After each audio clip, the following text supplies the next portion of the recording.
you have that friend who wants nothing to do with God? You have told them about Jesus and pray that they listen, but they still refuse to believe.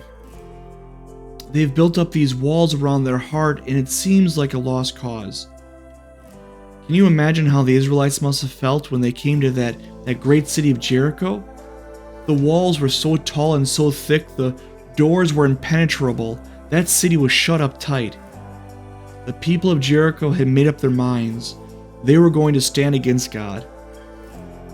Then God tore down those walls.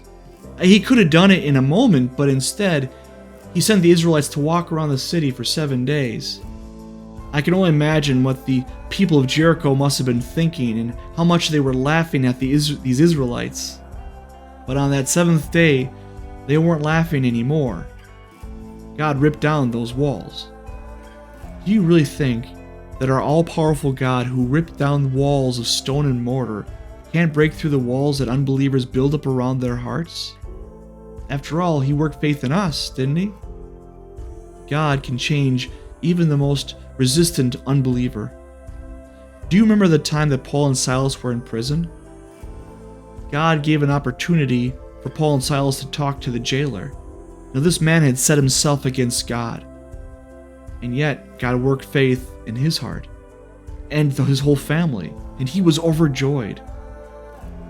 Whether God sends us 7 times or 70 times or 700 times, he keeps sending us. Yes, those unbelievers can still resist, and yes, they can turn away from God and run away from him. But never doubt his power, the power of him who worked faith in our hearts, who worked faith in the heart of that jailer, who tore down the walls of Jericho, and who continues to work in those who try to stand against him.